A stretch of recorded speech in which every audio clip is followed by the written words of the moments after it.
ഇങ്ങനെ സാധാരണക്കാർക്ക് നേരെ പാകിസ്ഥാന്റെ ഈ ഷെല്ലാക്രമണം ശ്രീ വേണുഗോപാൽ താങ്കൾ എങ്ങനെയാണ് ഇതിനെ കാണുന്നത്?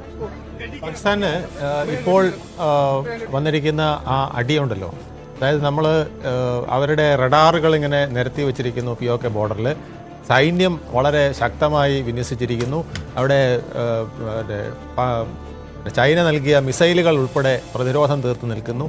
ഇതിനിടയ്ക്ക് ഇന്ത്യൻ ബോർഡറിൽ നിന്നുകൊണ്ട് നമ്മൾ 100 കിലോമീറ്റർ, ശരാശരി 100 കിലോമീറ്റർ മുതൽ 30 കിലോമീറ്റർ വരെ വരുന്ന പല സ്ഥലങ്ങളിൽ ഏതാണ്ട് 9 സ്ഥലങ്ങളിൽ ആക്രമിച്ചുകൊണ്ട് 25 മിനിറ്റ് കൊണ്ട് 21 ആക്രമണം നടത്തി നമ്മൾ ഒരു പോറൽ പോലും ഏൽക്കാതെ തിരിച്ചു വന്നു എന്ന് പറയുന്നത് പാകിസ്ഥാനിലെ ജനതയെ ബോധ്യപ്പെടുത്താൻ അവർ കഷ്ടപ്പെടും.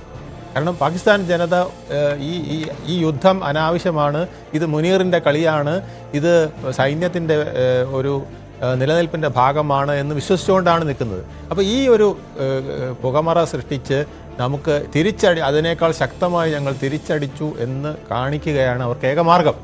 അല്ലെങ്കിൽ ഇത്രയ്ക്ക് വലിയ ഒരു ആക്രമണം നടന്നത്, അതായത് ശരിക്കും പറഞ്ഞാൽ നമ്മുടെ ആൾക്കാർ ഉദ്ദേശിക്കുന്നതിനേക്കാൾ വലിയൊരു ഏരിയയിലാണ് നമ്മൾ ഈ 25 മിനിറ്റ് കൊണ്ട് നടത്തിയ ആക്രമണം. നമ്മുടെ കേരളത്തിൻ്റെ ഒരു അതിർത്തി നീളം നമ്മൾ നോക്കിയാൽ അതിനേക്കാൾ അപ്പുറം വരുന്ന ഏരിയയിലാണ് നമ്മൾ 25 മിനിറ്റ് കൊണ്ട് 21 അറ്റാക്കുകൾ 9 കേന്ദ്രങ്ങളിൽ നടത്തിയിരിക്കുന്നത്. അപ്പോൾ നമ്മളൊന്ന് ആലോചിച്ച് നോക്കണം, അത് എത്ര വലിയ ഒരു അറ്റാക്കാണ്. ഇത്രയും സുരക്ഷയോടുകൂടി അവർ 13 ദിവസം റെഡ് അലർട്ടാണ്.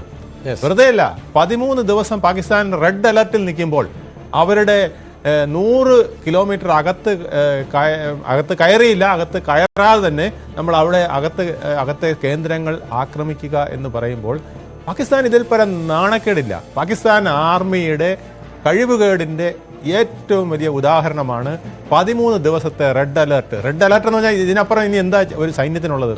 റെഡ് അലർട്ട് എന്ന് പറഞ്ഞാൽ സൈന്യത്തിൻ്റെ എല്ലാ നിരീക്ഷണങ്ങളും, അതായത് കര, വ്യോമ, നാവിക നിരീക്ഷണങ്ങളെല്ലാം ഇന്ത്യക്ക് നേരെ വെച്ചിരിക്കുമ്പോഴാണ് ഇന്ത്യ ബാലക്കോട്ട് പോലൊരു ആക്രമണമല്ല, ഇത് നീളത്തിൽ ഒരു ആക്രമണം നടത്തി 25 മിനിറ്റ് നടത്തി നമ്മൾ തിരിച്ച് നമ്മൾ സുരക്ഷിതമായിട്ട് നിൽക്കുന്നു എന്നുള്ളത്. ഇപ്പോൾ കാണുന്ന ദൃശ്യങ്ങളാണ് ഡൽഹിയിൽ നിന്നുള്ള ദൃശ്യങ്ങളാണ്. രാജ്യ തലസ്ഥാനം, രാജ്യത്തിന്റെ പല നഗരങ്ങളിലും ഇത്തരത്തിലുള്ള ബ്ലാക്ക് ഔട്ട് ഉണ്ട്. ഇത് മോക്ക് ഡ്രില്ലാണ്.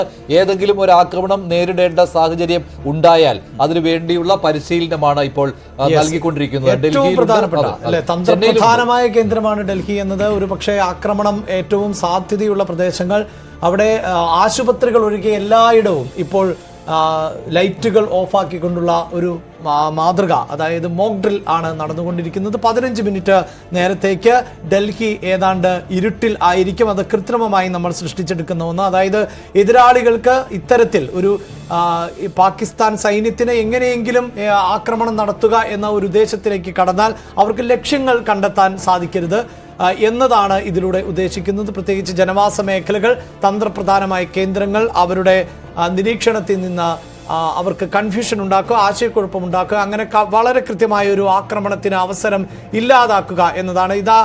ഏതാണ്ട് 15 മിനിറ്റ് പൂർത്തിയായതിനു ശേഷം ഇപ്പോൾ ഡൽഹി വീണ്ടും വെളിച്ചത്തിലേക്ക് കടക്കും എന്ന് വേണം നമുക്ക് പ്രതീക്ഷിക്കാൻ.